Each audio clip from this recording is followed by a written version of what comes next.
So, hey, what's up, everyone? You're currently tuned into the TBD live stream here or via KCSB FM 91.9 in Santa Barbara. You just heard a live performance from the Harvest Law from their home in Atlanta, I believe, right? You guys are from Atlanta? Yeah. Yes. Tight. So, how have you guys been holding up during, I guess, like the quarantine or like COVID or whatever? How do you guys like virtual gigs? Every artist I have usually has like really mixed responses on this. Yeah, I think for all of us, it's been virtually, that's not a good word choice. It's been non-existent. Yeah. It's like the first time we've had any kind of reason to get together other than like writing, really. So it's been really fun and It's been different. Yeah. weird because like obviously we had to take this thing the virus like really serious, and so but we all really want to play music, so we've had to like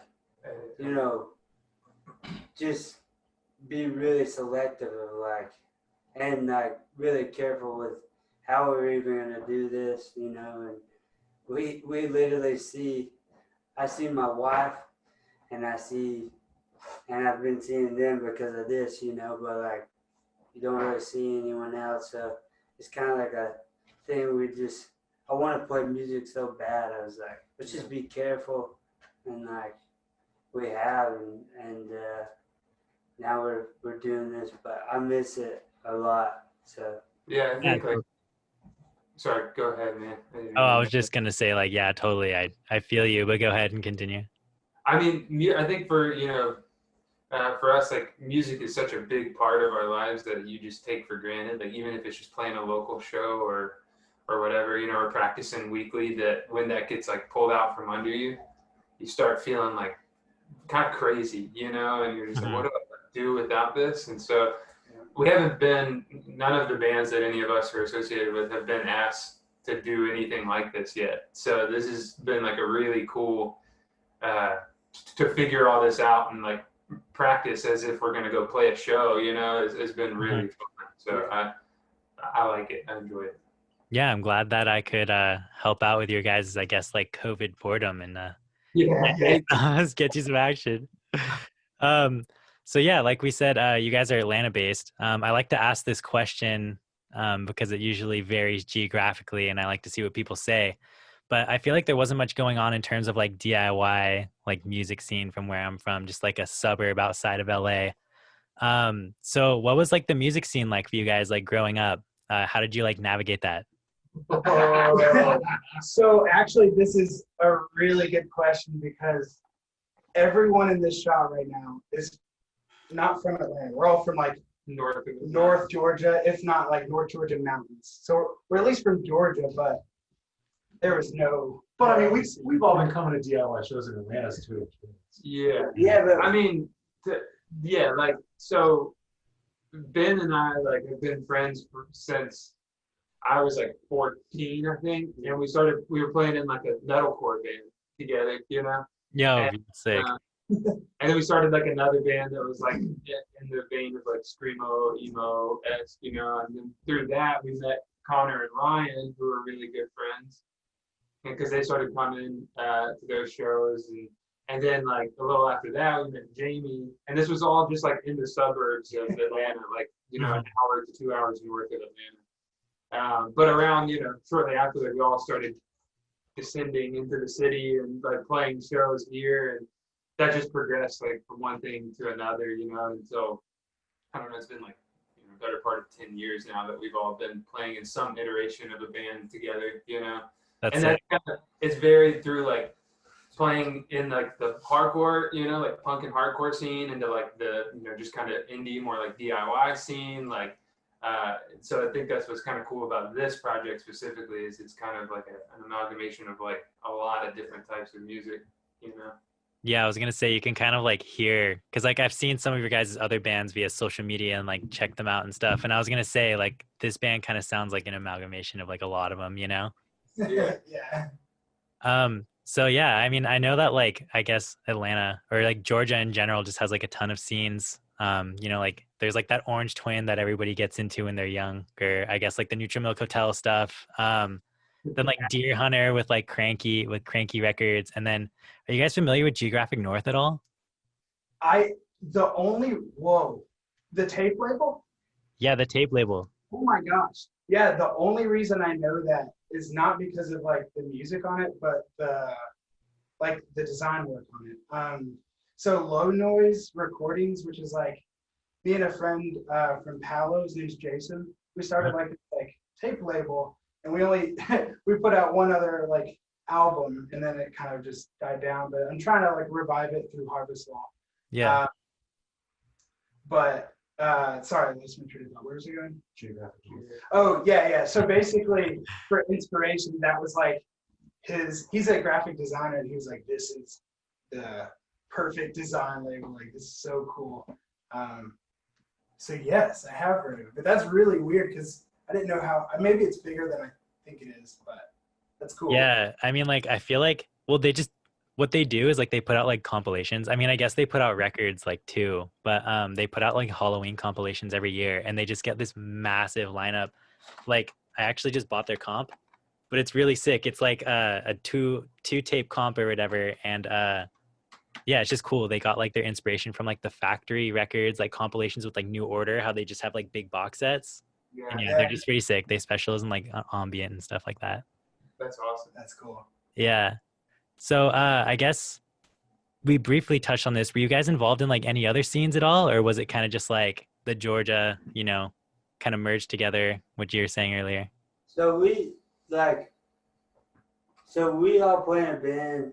So I'm gonna talk about Jamie. Jamie hasn't talked a lot. Jamie went to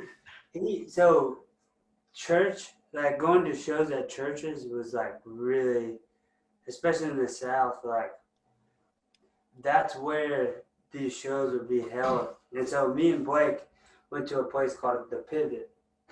And Ryan and Connor probably went to like the CCC or the Storm Shelter. And they're all the same thing. And Jamie went to a place called His Rock. So, and like that's where these are all churches you're saying? Yeah, all church venues. Okay. Churches open up their doors to let shows happen. Yeah, and so that was like big. I mean, I can't talk about music without that. My first show I ever played was actually a talent show, and I played Sweet Home Alabama. But bro, it was a show. Okay. I did a power stance the whole time. But not much has changed. Yeah, but so, and then we were in metalcore bands or whatever, like Blake said, but then we started diving more deep into like punk and hardcore, and I already like really loved punk rock and stuff, but I think one of the reasons why Jamie was so interesting to us and we became friends with him is because if you can picture this place, Dawsonville, Georgia, like there's a lot more development and stuff going on right now, but it was like just absolutely nothing. And Jamie was listening to Battles and like listening to just a bunch of like he loved Radiohead and like all of these things, these bands that no one that we were associating with. No, and he was playing drums like a weirdo, just like playing with his sticks backwards. I remember and thinking like, this is so crazy. So it's so funny that like we all have come into like punk and hardcore, and like me, Connor, and Blake playing a band called Slow Fire Pistol. It's like a screamo band, and it's really funny because where we're from, nobody was playing that type of music, and it was just because of pure volume and like websites like that and LimeWire and stuff like that, like, and eventually like MediaFire and stuff, like downloading all these records that we were like, oh wow, this is like I love, you know, Kill Switch Engage or whatever, but this is crazy. You know what I'm saying? Like I was like, it just really opened up like the different types of music that we like. So it's hilarious to me that a bunch of rednecks like just found music like we're playing now. You know what I'm saying? So it's really cool. And I never really think about how the internet has affected that, but it's like, you know, we grew up when like computers are really being like introduced into everyday life, you know what I'm saying? And so I would get home and I would go to Pure Volume and I would just listen to records like all day, and then my mom would come home or whatever. So it's just really interesting. I think it's really cool, like that we all have that experience. Yeah. Speaking of rednecks, though, Jamie, you want to tell them what's attached to His Rock, the venue that you used to go to back home? Well, it's moved. The But gas station? there used to be, it was in a gas station and a barbecue restaurant. And I Is that met what my you're wife talking there. about? NASCAR I Hall met- of Fame. Oh, wow, that's really old. That's really old. Yeah, It It's used to called be, His Rock. yeah, it's Yeah. called His Rock, and it used to be in the place of the NASCAR Hall of Fame, which is also Dawsonville's town hall. Oh my. And same building. I met my wife there, and we've been married for 4 years now. She's sitting in the other room. So You're getting a small piece of the complex. Yeah, there's a lot of we can complexity. talk. That's a question that could have us talking for a good 45 minutes. So yeah. That's so sick. That's so sick. So that wasn't a church? That was like I guess like a barbecue pit you were saying, or? It was There's no difference down here, dude. a church funded it. It was like this dude was part of a church, and then he wanted to start this venue that could like get kids away from, you know, doing rowdy stuff and whatever, and so a church funded it. So yeah. That's tight. Shout out Bob. So it was a venue / barbecue pit funded by a church? Yeah. Oh, that's tight. Before that, it was It's the cool. NASCAR Hall of Fame / town hall. Oh, dude, that's so sick. That is what a venue to grow up going to shows in. Right. But yeah, there was only I guess like church venues aren't really a thing here, but that's interesting to say that that's like super common back there. The only church venue that I know of was in like Goleta, like I guess which is the town like right next to where the station is, next to like Ivy and all that in Santa Barbara. Are you guys familiar with like Abolition Records? Yeah. Yes. Yeah, they put out like Downcast and like all those like legendary hardcore bands. Portraits of Past. Portraits of Past and Yeah, Portraits of Past. Like, did they put out Seisha? I don't know. All those like. It would make sense if they would. I don't know if they did, but that would make perfect sense. Yeah. That's very Anyway. much like the band that me, Ben, and Connor play in. Like, you know, it's a screamo. It's like a hardcore band. Like screamo influence, and like we pretty much just want to, you know, sound like we're on Evolution Records. Oh, that's tight. Yeah. So Abolition is from Goleta, back like where we went to school and stuff. And like Kent McLeod's like still there and still like runs the label out of Goleta, which is pretty sick. Yeah. There's this place, it's like a church, and there was a few people using it as a practice space recently in like a venue, but it like kind of died. They're calling it the hard to find show space because it's like, how are you ever gonna find that? It's just like a room in a church, you know? Yeah. And anyways, are you guys are familiar with Indian Summer, obviously, right? Oh, Yeah. So they did that like reissue with like Numero, and like there's a bunch of like, I guess what's it called, like show flyers and like the booklet. And there was like a show flyer from Goleta there.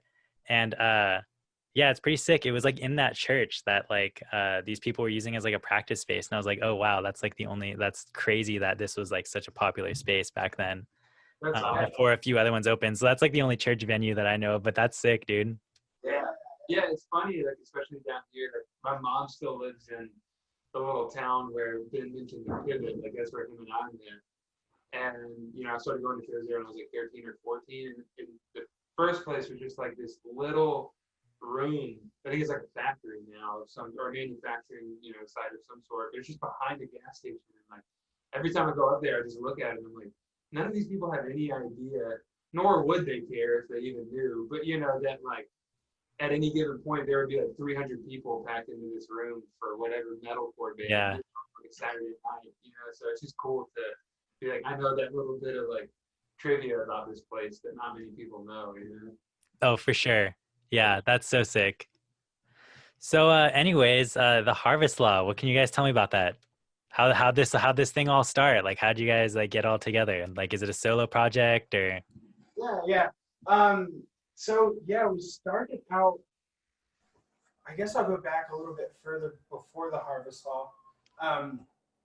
Ben and I actually, oh my gosh, yeah, Ben was actually in Palo, the very first iteration of Palo when it was just, yeah, it was just us four. I think it just stayed 4 people, but we put out, what do we call an EP? I'll Build a Well. It was like the first thing that Palo ever did. And then we ended up, yeah. But then we ended up having like a bunch of drummer change outs, not just, we ended up playing in other bands together. I think that's how, the next band was a band called Gordon, which happened after Palo sort of like we ended up getting back together, but we broke up at that point. And then we ended up just writing music together that was just like emo, that he kind of was writing most of these songs, and we were just like, this is cool, we just want to play music, and we just been playing music and just different iterations. But I think I don't know what happened, but I just naturally just was like, I kind of want to write some songs, and this was in the fall of 2017, I think. I remember it very specifically because what song was it? I think it's titled Ego Wounded Death. That was like the first song I ever started recording. It was when you lived at Nelms and I was at. But yeah, so I just started like with 1 song, 2 songs here and there. And I was like, I kind of like recording myself. It started out with just like acoustic songs here and there. But then I just wanted to the ideas kept growing. I wanted to build more. And I'm not a drummer. I can't play drums very well, but I, added like some things here and there. And then I got him to do most of the stuff I can't do on the record. In the kitchen. In the kitchen. In the kitchen. Yeah. And like 2 hours, 3 or 4 years ago. That's so where, it's been a long process. So we've seen a bunch of different iterations and just had like different people from different I don't know. Just different friend groups. Friend groups and stuff, just like participate in it, and it's been really fun. Lots of overlap with the members of each band. It's just like, who's the primary songwriter?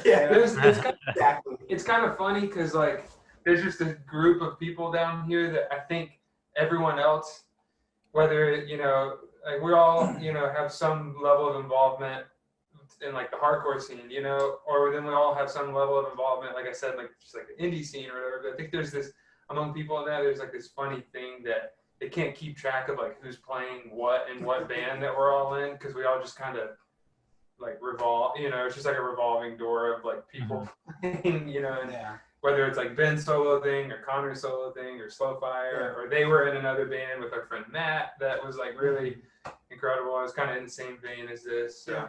And I think even within the Harvest Law, like each show has been like a different iteration. Like the first show we ever played was without Blake.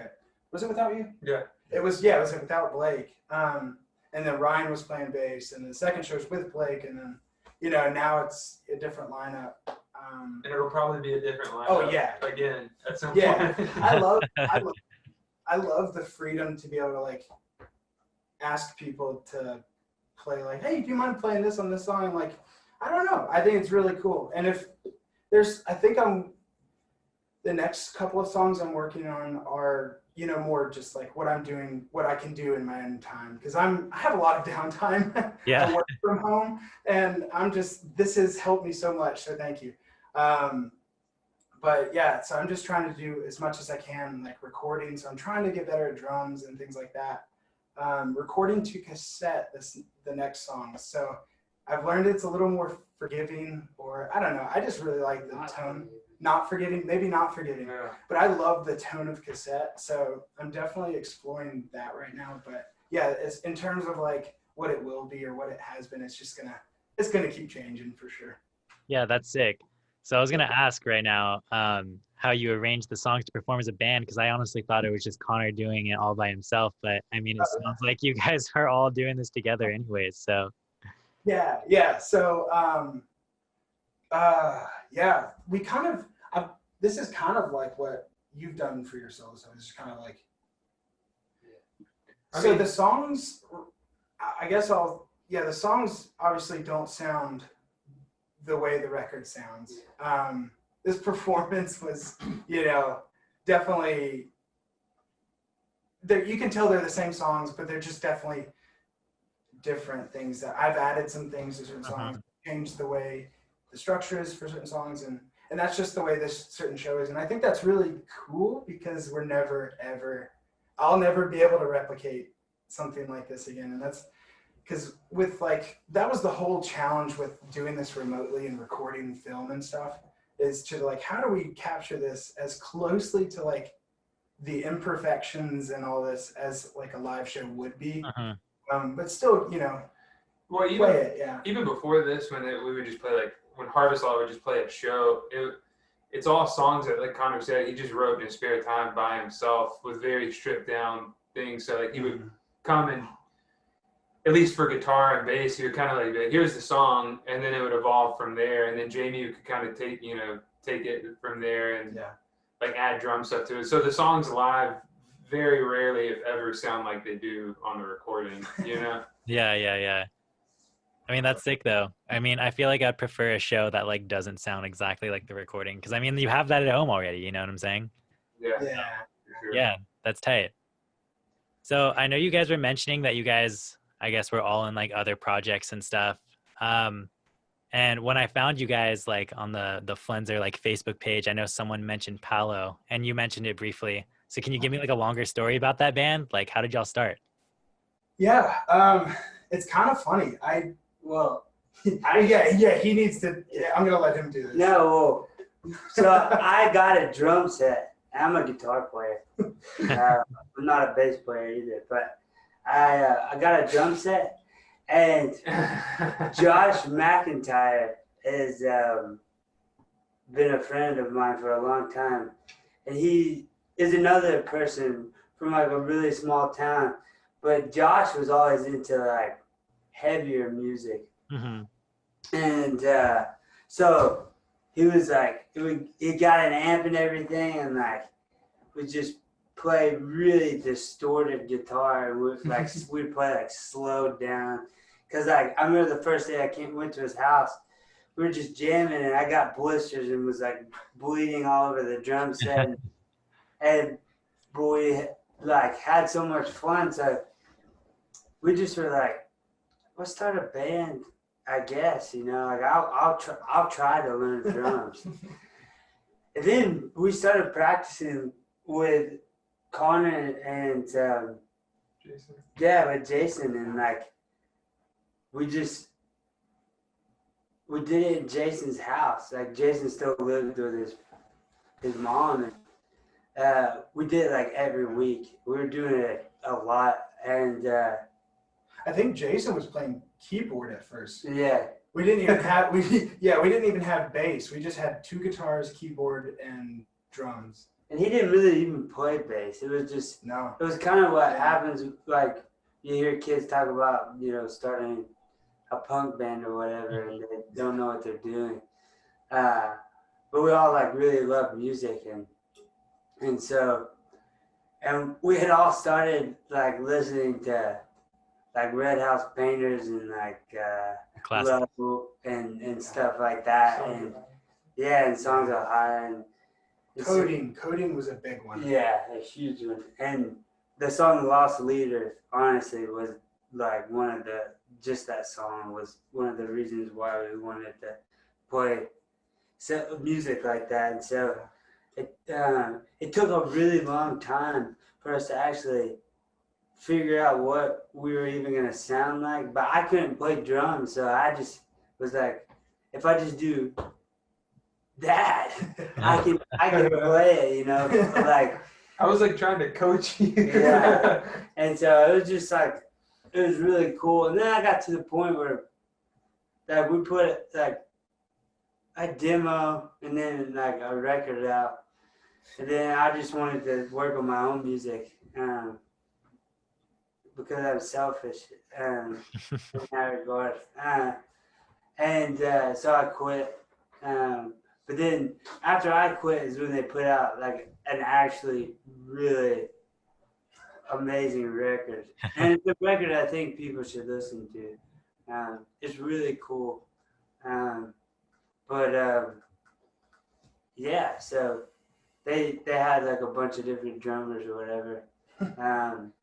I hit the hardest, but Oh wait, no.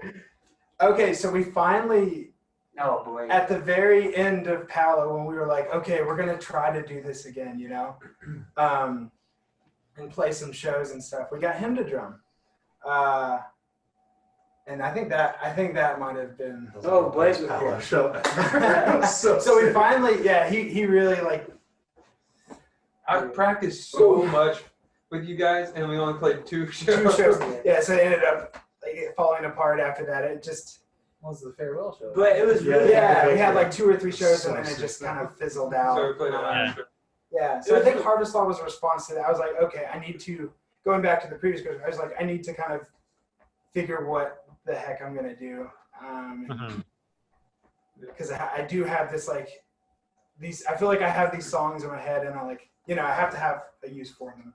So that's tight. From that to that.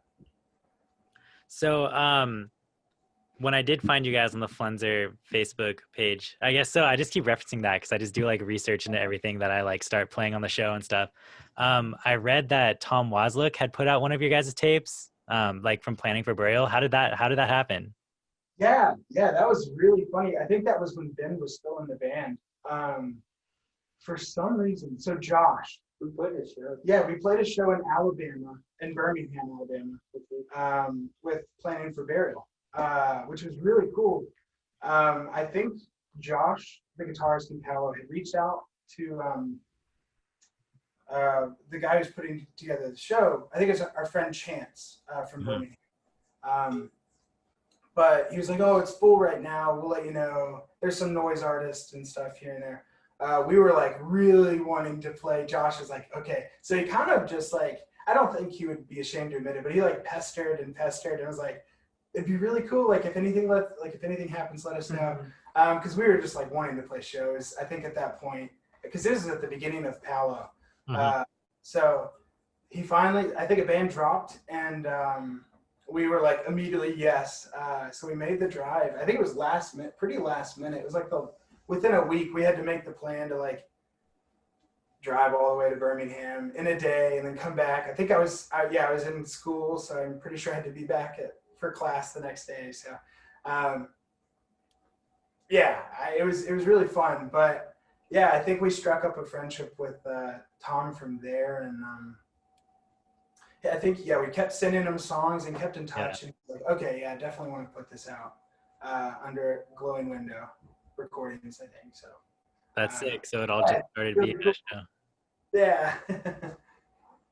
So what when you went there, you were saying noise artists were playing. Was Tom doing like one of those like drone sets that he did, or does? Was it like an actual like Planning for Burial set? It was a Planning for Burial set. I think there's a drone artist called Null. I think it's Null or Knol. I don't know which one, but I think it was just like opener like noise acts. It was like a 3 or 4 band show. But yeah, that's sick.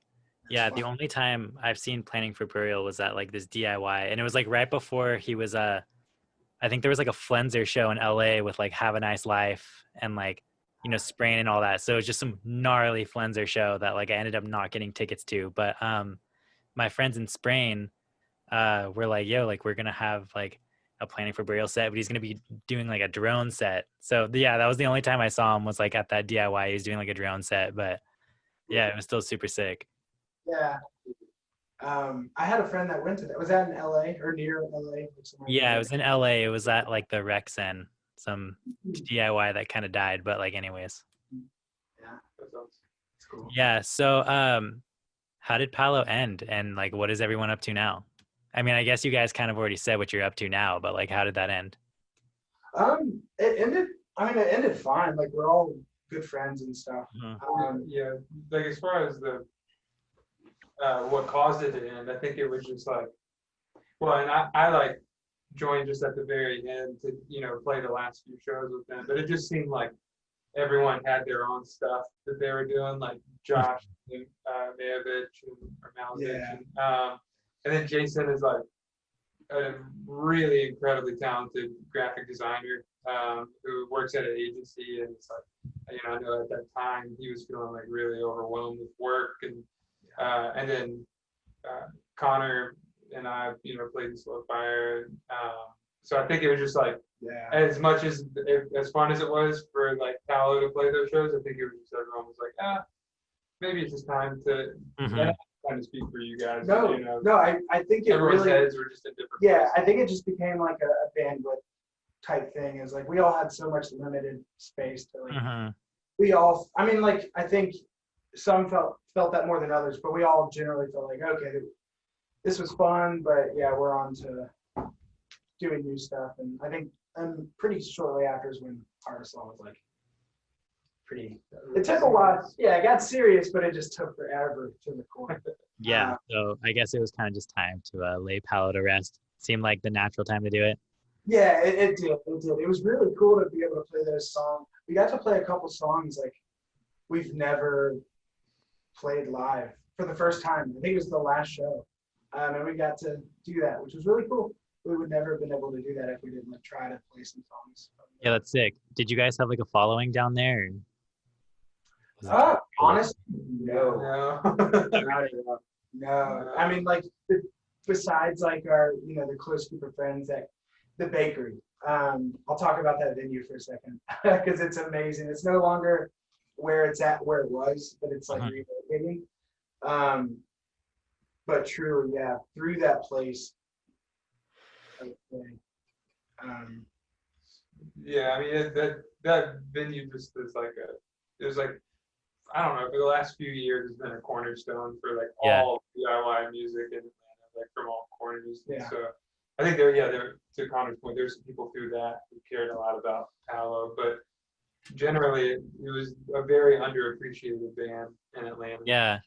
I thought you guys, for some reason, had like a following just because I see you guys posted on like our Slowcore and stuff on Reddit occasionally. So I was like, oh, this band was probably a big thing for a little while or something. I don't know. I don't. That sounds like Josh. Oh, really? I want to say nasty. Yeah, I think that sounds like Josh. I wouldn't put it past him. Okay, that's funny. Sneaky devil.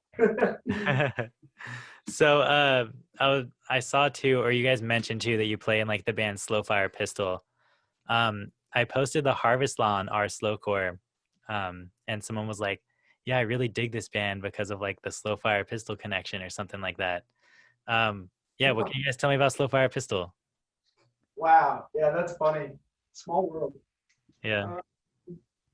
Me and Hank, the other guitar player in the band, we started playing together. Hank was in a band called Foundation from Atlanta. Like a straight edge hardcore.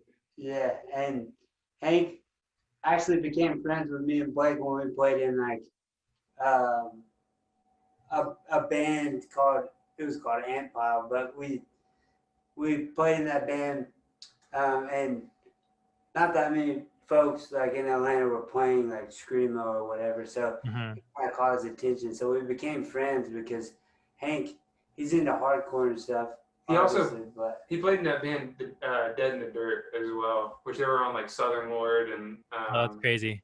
Toured with like Sun and stuff, and so he like played kind of like in a straight, like a really great but more straightforward hardcore band, and then played in Dead in the Dirt. And so for Ben and I to be these like weird little teenagers like coming like descending from the mountains playing screamo, like the only place we fit in was just like at hardcore shows.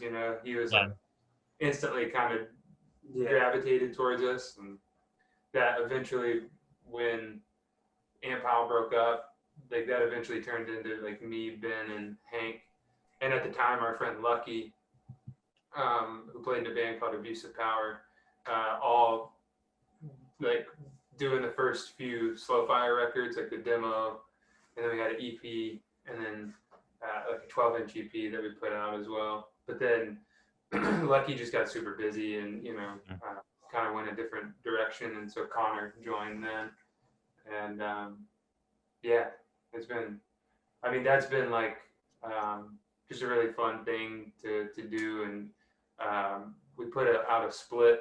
It was almost a year ago. Well, February will be a year ago, but with that band Portrayal of Guilt, and it came out on Run for Cover. And right as COVID happened, like right before it all happened, we recorded 5 songs for a new record, and that'll be coming out within the next couple months or so. I'd say like that band's kept us like really busy. So it's been cool to see like what Ben and Connor have both done, like aside from that band, like, kind of their own solo ventures, and so yeah, I think that's pretty much it. Yeah, that's cool.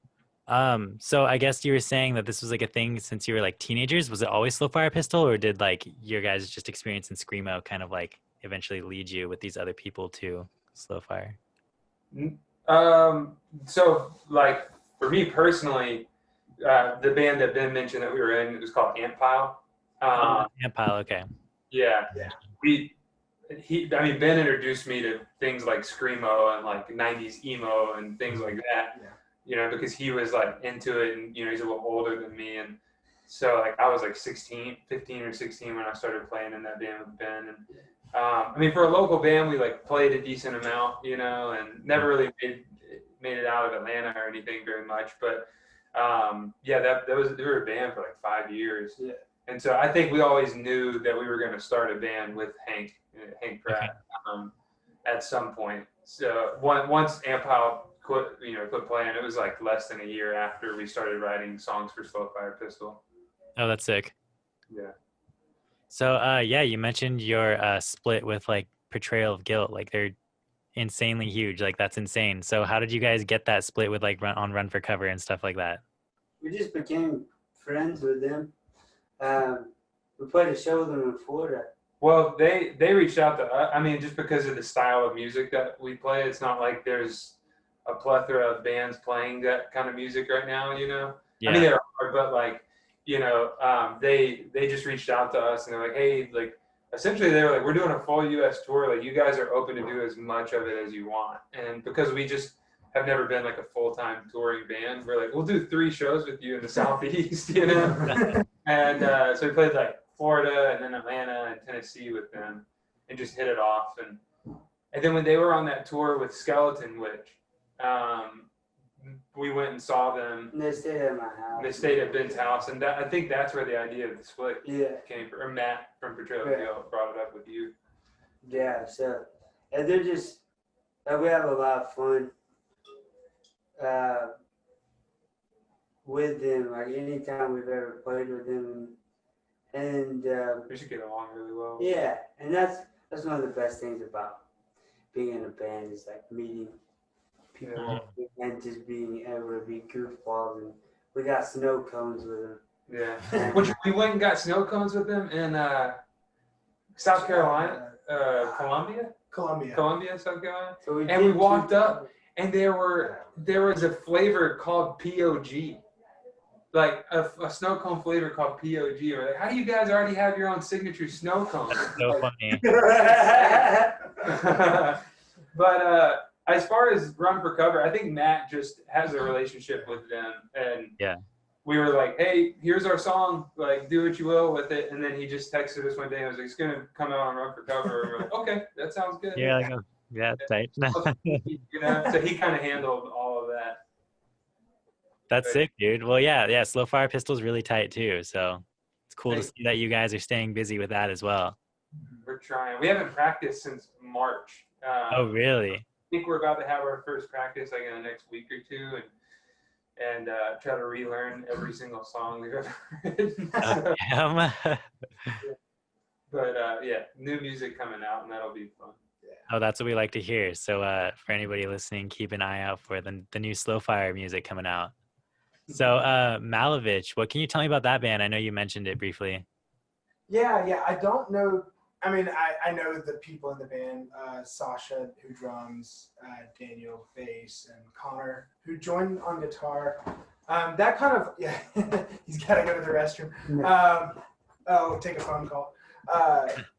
Yeah, so we're all like, honestly, half of that band, was it half? I know Sasha, it was just Sasha, the drummer, was in a Screamo band that played shows with Ant Pile. We did a split, so that band Yeah. Ant Pile that me and Ben were in, we did a split with Sasha, the drummer of Malovich's old band called Nurture.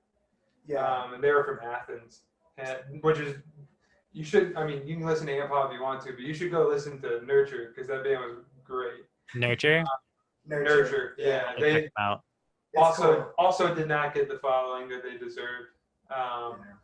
Yeah, so, Yeah. What was it? What was the question? Malovich.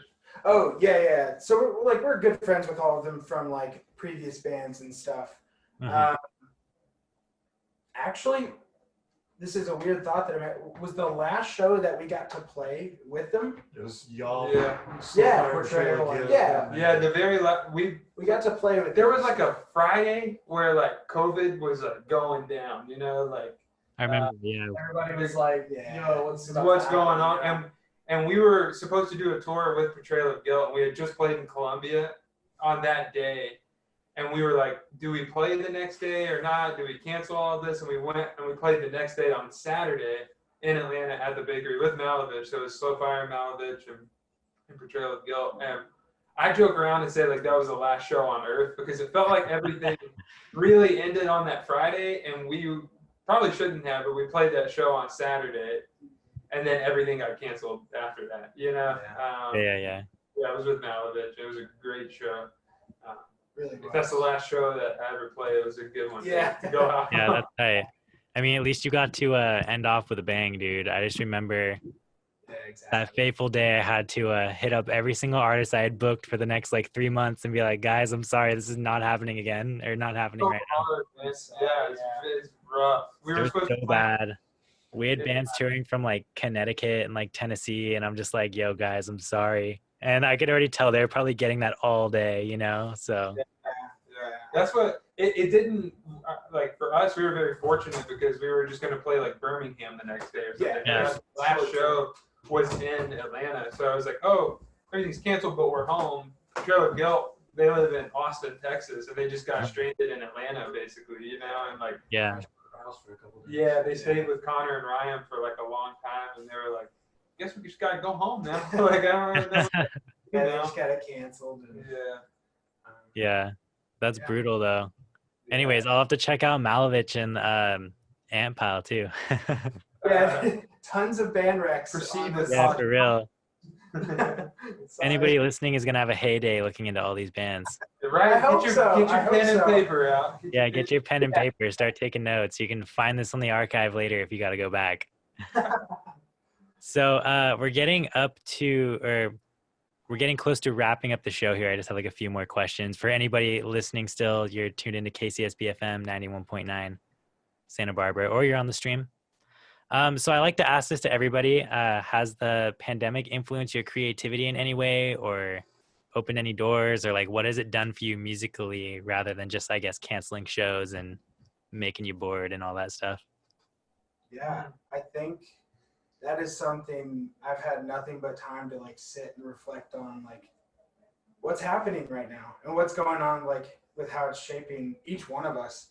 I think mental health is immediately the first thing that comes to mind. And like, I'll be completely honest, my mental health for my mental health for this entire like COVID quarantine, this year has been like a battle. So, and I have a very, very strong feeling that a lot of people are also struggling as well. And that always makes for really good music, you know? Yeah. If you channel it, like not always, I shouldn't say, but like if you have time and resources and that's something that you're going through, like, you know, to channel it into music or something creative is like, a productive thing, you know. And I work in mental health, and it's been affecting people in a very negative Oh, way. for sure. For sure. I think. Oh, sorry. What was that? Oh, no, go ahead. Oh, yeah. Sorry. I just think personally, like with the Harvest Hall specifically, it's been like in terms of like lyrics. I picked up painting this year, which is something I'm not very good at like physical. I guess I started doing like he kind of been getting me involved in like linoleum blocks and like lino block cutting and stuff like that. But I never got into like physical painting, but that's like something I'm exploring this year. So it is pushing me into like these different areas I never like thought I would be in or even wanted, you know. I never was like, I want to paint like all this stuff, but now it's like therapeutic and it provides me relief from like this mess, you know. So Is that where we got the hand painted harvest law tapes? Yes, yeah, and I think when I posted originally, I was like, I think I wrote a check bigger than I can cash out or whatever the saying is. But yeah, it's been a lot of work, but it's been so fun. Like it's stressful, but like to be honest, like the trips to the post office, even that, like this, it's not just the painting; it's the trips to the post office that are like helping. So, like our routines, I'm sure have all changed and like coping mechanisms and things like that. But we'll see, we'll see what comes out of it in the next like releases from the Harvest Law and stuff. But, tight. Yeah. Let me see. Oh yeah, I was gonna say most people when I ask that question, it's mostly just like, it gave me free time to get more stuff done. So like rather than like influencing creativity, it's just like now I'm gonna, I guess, record these songs or you know. Yeah. So or pick up a new hobby, start painting, whatever it is, you know. Yeah. And if you don't, that's fine too. You know, that's cool. There's been days, I'll say like weeks where I've not picked up a guitar. I've not wanted to like write down journal or like lyrics or anything like that. I've just not wanted to do those things, and that's cool too. But like then now, like this has given like a new spark, and you know, I think things are temporal, and you know, things are gonna change. It's also like interesting, you know, because like a band is like a collective of people, right? And so when someone doesn't, I've had to learn personally, just speaking for myself, I've had to learn that when someone doesn't handle this craziness the same way that you do, because I've been kind of like, okay, I'm stir crazy, like I want to write, I want to get together, like use this time to record, like let's put out 10 records, you know, whatever. But like some people just, the stress of what's going on, like they just have to focus on doing what's right for them, you know, and going to work to like survive. And, you know, so sometimes that's hard to like come to terms with, but it's necessary, you know, because it's just crazy. And so for everyone that, you know, deals with it differently, like we have to learn to respect that. You know? You're doing your best to keep yourself and others safe. Yeah, for sure. So anyways, we're getting close to wrapping up the show here. I think that almost does it for all the questions I have, but I also like to do this question. Shout out some of the music you guys are currently digging right now. And everybody should answer if they can. I don't know how to pronounce it. It's a pop album, Claro. Yeah. Claro. What's the album called? Immunity. Something like that. It's so catchy. It's very. Oh, that bedroom pop one. Yeah. Very, very oh my good. gosh. What else? Always have to go on. I created, so I'm like a Spotify playlist guy. I've created like I created a playlist called Discovery Through Isolation, and that's just anything like discovered through this. I probably should have looked back through that. Hood. Do you know the band Bark Psychosis? I don't. Oh, that's a good one. That's like one of the best. Oh, it's post-punk? Post-rock, slowcore. Post-rock. I don't know how to describe it, but man, there's an album called Hex. That's an amazing record. But then they created a new band called Hood, which is like more electronic and. Yeah, I know Hood. I guess I haven't looked into. Yeah. That's I'll have to check that out too. I guess back to Claro. Claro played at my school. My friend was on like the what's it called? Like associated students, like whatever. They had money to book people. You know what I'm saying? So they'd bring like Home Shake, all the big names, and stuff to come and play. And Home Shake played, or not Home Shake. They did play, but Claro played, and yeah, I was like, oh wow, dude, I can't believe you did that. So pretty sick, dude. They just had her play like in the middle of like this courtyard, and it was kind of sick. Awesome. There's a huge university Connor went to down here called Emory, and they had Alex G come and play like a random show just by himself, and That's big. he played like a really long set. It was free, and it was like 2 minutes from my wife and I's old house, and we literally just drove there and like watched Alex G play for free with a bunch of like 18-year-olds that like he was at the school, and then I was just like, this is so weird, but this is great. Yeah, that's tight. I was on associate students at my community college, and I was like trying to throw shows there because I was like, we have all this money that we're just sitting on and not using, so like let's book some artists, you know. And like I was super into Alex G at the time, and I was like, dude, we should book Alex G. This guy's DIY as hell. And so like I sent like his like booker like an email or something, and the guy was like, hey Thomas, give me a call, here's my number. So like I called him, and like straight up the only image I had of this dude was like, you know, one of those guys that's just kicking back at like a CEO desk with like no suit on. He was straight like talking to me like that, dude. And he was just like, yeah, so what's your budget looking like? And I was like, they gave me $2,000 total for this show. So like, I don't work with that. And he's like, yeah, Alex G goes for at least 10K. And I was like, wait, what year was this? That was like 2017. Yeah, that's when, man, that's crazy. Yeah, and I was like, Alex G goes for 10K? That's so insane. Was that after Blonde, or was it Blonde that? Yeah, for sure, it had to be. When he was like associated with Frank Ocean. The Frank Ocean record that he like. Oh, I'm pretty sure it was after that Frank Ocean record, yeah. So he was kind of like going to the mainstream. Like a few months after that, he released like his Rocket record on like Domino or something. Yeah, dude, I could only imagine why he would like what you'd have to pay to get him to play now. Like, oh, for sure, dude. So much. Then it's probably like way more now. To get back to your question, I've been listening to a emo band. I guess they're from the '90s, early 2000s, called Giant's Chair. Who are they? Yeah, it's a Giant's Chair. Giant's Chair? Oh, that's sick. I'll have to check them out. It's just like They're still a band. oh yeah, they are still a band. I think they broke up I don't know much about the history of them, but it's just like really good emo, like from the '90s. It's super creative. Sounds like Garden Variety or something like that. So I've been listening to that. Right up my alley. I'll have to check that out. Cool. Yeah. Anybody else want to throw something in there? The Betrayal of Guilt just put out 2 new songs that are incredible. Yeah, they're both so good. James, mind blowing. The drummer for Betrayal of Guilt. The second song I think is called Masochist's Oath. Yeah. He does a blast on that song that makes no sense to me at all. I don't think I'll ever be able to do anything like that. It's incredible.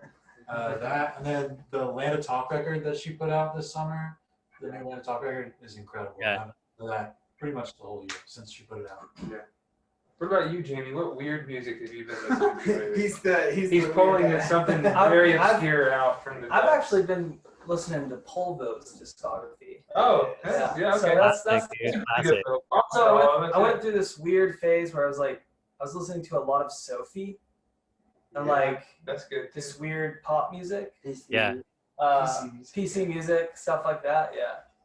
So that was a weird rabbit hole. Between the two, Polvo and Sophie. Yeah. Split coming in 2020. So I've been listening to the American Analog set. Dude, I actually just found that band. They're really good. Punk is free, dude. Yeah. I can't Yeah.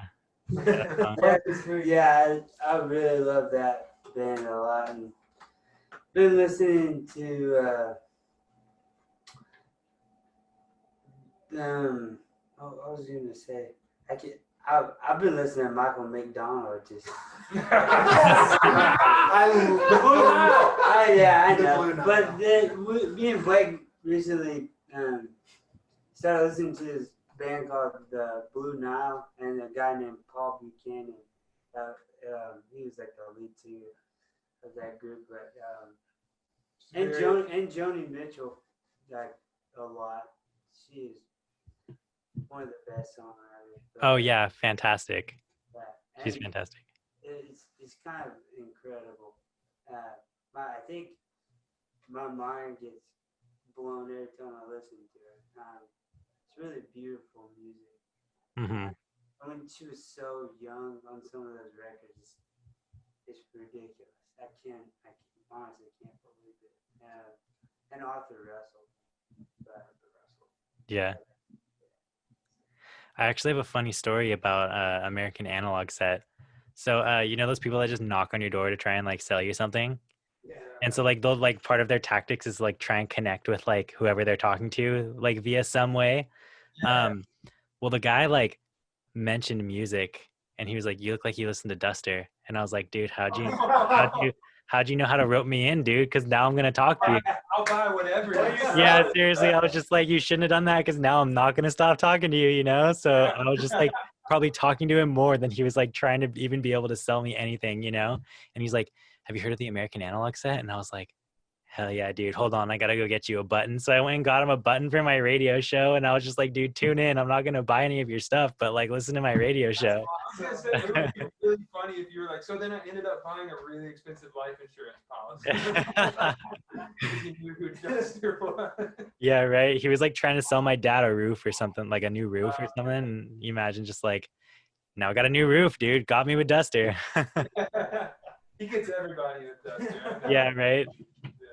But anyways, so I think that just about does it for the show. Did you guys have any last remarks you wanted to put into the airwaves or archives? What's your favorite Duster? Good question. My favorite Duster record? Yeah. Dude, my girlfriend actually last year bought me, what's that red 7-inch they put out? I forget. It starts like with a... It's not the 1970. That's not 1970. No, it's not the 75. Here, let me look it up real fast. But that one is honestly so good. It has like, like my friends are cosmonauts or something. Here, let me find it real quick. It's, What's the blue one? Transmission Flux. Transmission Flux. Yes, that one's good. That one's super good. And then Apex Translake, I found that in our radio library back when I was still in person. Yeah, we had the little 7-inch like Apex Translake. And then get this, we found their Valium Agaline, like an original inside of our library too. Yeah, insane. That one blows me away as well. You guys know their Valium Agaline at all? Like that one? Like off record they did. Yeah, they did it like what is it, like a side project, but they named themselves Valium Agaline rather than like Duster. Yeah, and everything was like in German and stuff. Oh, dude, it's amazing. If you don't know it, listen to it. That record is super good. Anyways, you shouldn't have got me started, dude. I told you, can't get me started with Duster. I'll just start going off. Also, So, a new roof.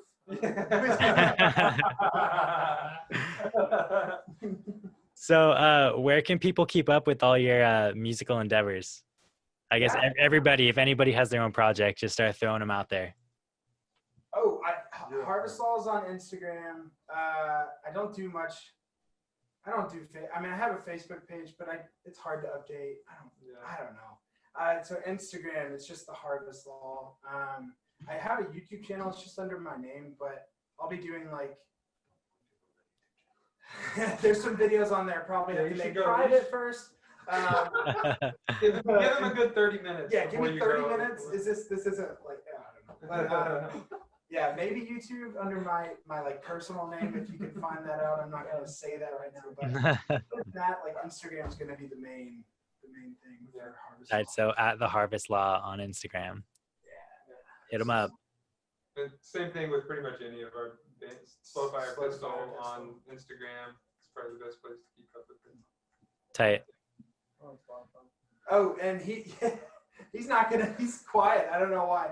I'm in this project called Hymnal Moths. Yeah. Yeah. Amazing. So good. Yeah, What's it called? How do you say it? Hymnal Moths. Hymnal Moths?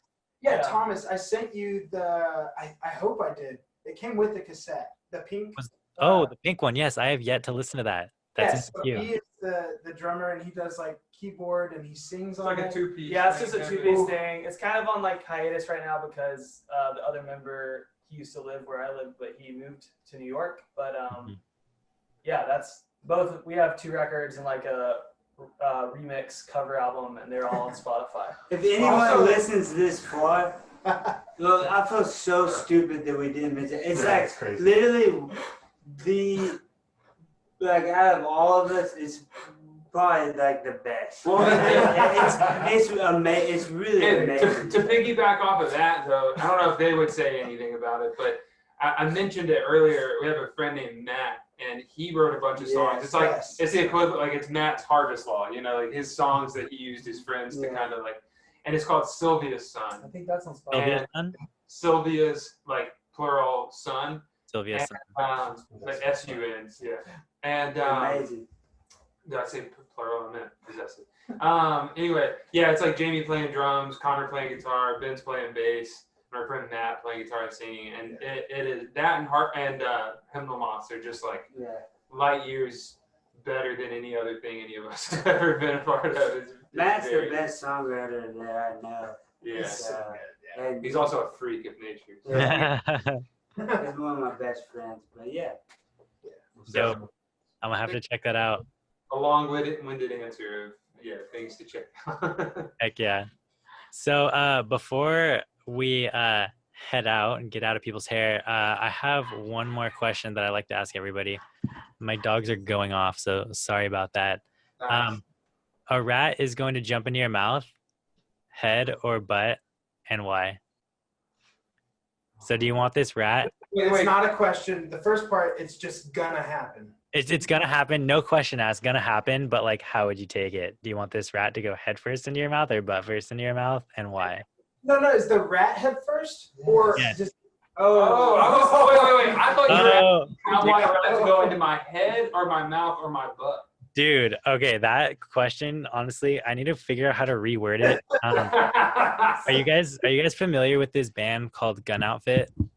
Yeah, I've heard seen of the that. name around. Yeah, I I've don't heard really of listen that. very much. Yeah, so I had them on my radio show, like in studio, and I feel like they're just like they don't like to have that like, mess around like aesthetic, I guess. I don't know, dude. So they were like in the studio, and I asked that question, and I think they thought it was like really sexual, like would I take that up my butt type deal? And dude, literally, it was the most awkward silence. Like I'm just in there, like, is anybody gonna like answer this? And they're just sitting there dead silent, dude. And I'm just like, Wow, it's the mouse.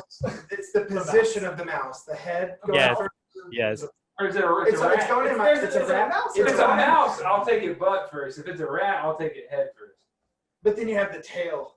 Then you got to worry about that long tail. If you take it Right. right first, it's gonna bite your tongue. Dude. Is it dead or alive? Oh, this thing's alive. Yeah, it's biting. Oh, It's coming in butt hot. first. Butt It's first. fine. I'm going butt first. Yeah, and then Wait. he's gonna rat turd. Is it only those? Has the two? rat been tested? At least you still have a tongue at the end of it, yeah. The rat has not been tested. It's just a feral rat, I guess. Jumps into your mouth. It falls into your mouth, I guess. You just have to pick a scenario. I guess you can come up with a scenario of your own if you want to. Is it a rat from Atlanta, New York, Chicago, or San Francisco? Man. A dirty New York subway rat. Oh, Ooh, butt okay. first for sure. Butt, Butt for sure. Yeah, I think so too. Yeah, that seals the deal. Mouth first. He's Yeah, just Ben's saying just that. gonna bite this shit. This is just a normal day for Ben. It's like I've already experienced it. Ben's like, look, y'all ain't been here yet. This is how you do it. Ben's probably the only one out of the 5 of us who's actually eaten a rat before. No, you just pull Ozzy Osbourne and bite that sucker's head off, dude. Exactly, dude. That's the way to go. Yeah. Rats that and your note- cats getting excited. I Oh. love Your cat's getting stoked about it. Right? I know, seriously. Woke up to the rat conversation. I have my personal favorite. Oh, what were you saying? Oh no, I was just talking about your cat. My personal favorite, I guess, scenario here is the vegan option that I like to go for. So you get this rat, right, and then you just try to tame it as best as possible. And once you tame it, you put it under your hat, and you have a little ratatouille homie there. Oh, dude, that's sick. That's a good answer. Yeah, that makes me feel guilty. That's the That goal. us three didn't think of that answer. We're Yeah. vegan. There's Me- several vegans in this group, and we should have thought about We were like, it. We were just so ready to eat a rat. We're like, give us any excuse to eat that We rat. told you we were rednecks. Rat's dinner for supper. That sounds like a normal Friday night, dude, honestly. Yeah, right. Just bring a couple rats to the barbecue pit venue, and that's what you're gonna have. So, It all comes full circle, man. so anyways, I think that's about all we have for the show today. So be sure to check out all the artists, or the main one that we interviewed for today, the Harvest Law, via their socials and all their music and whatnot. And thanks again for joining us today, guys. Thank you. Thomas. Very much. Seriously, thank you. Yeah, for sure. It was a pleasure having y'all. Yeah. Thanks. Likewise. It was fun.